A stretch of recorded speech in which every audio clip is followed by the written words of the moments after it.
What if I told you that a house so terrifying once stood in Gary, Indiana, that even experienced police officers, social workers, and priests were afraid to enter? A house where children were reported to levitate, shadow figures stalked its halls, and a family was tormented by an unseen evil. This isn't just some campfire ghost story. This really happened, and the case was so disturbing that it caught the attention of paranormal investigators and even Hollywood. This is the terrifying true story of the Demon House of Gary, Indiana. In 2011, a woman named Latoya Ammons moved into a rental house on Carolina Street in Gary, Indiana, with her 3 children and her mother, Rosa Campbell. At first, everything seemed normal. It was just another old house in a struggling city. But then, strange things began to happen. It started small, footsteps in empty rooms, mysterious cold spots, and objects moving on their own. But soon, things got much worse. Within weeks, the family began experiencing unexplainable events. The children started behaving strangely,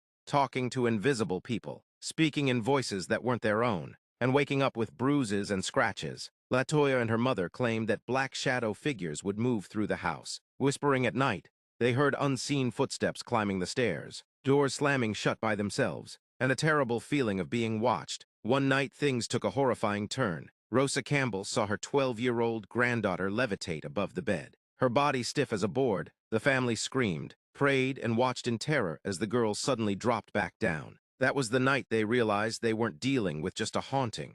Something demonic had taken over their home. Desperate, the family reached out for help. Doctors, social workers, and even the police got involved.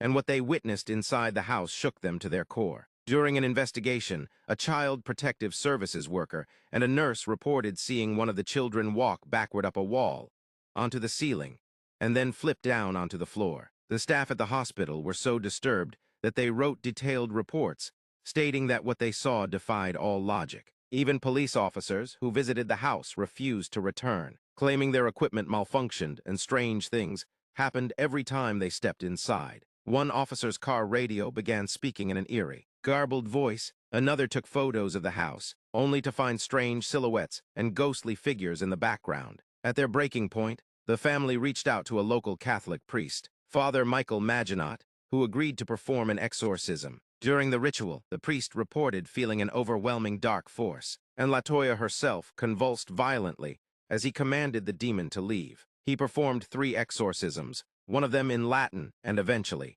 the dark presence seemed to subside. Shortly after, the family moved out, leaving behind the house that had nearly destroyed them. News of the demon house spread fast, reaching paranormal investigator Zach Baggins from Ghost Adventures. Intrigued by the case, he bought the house in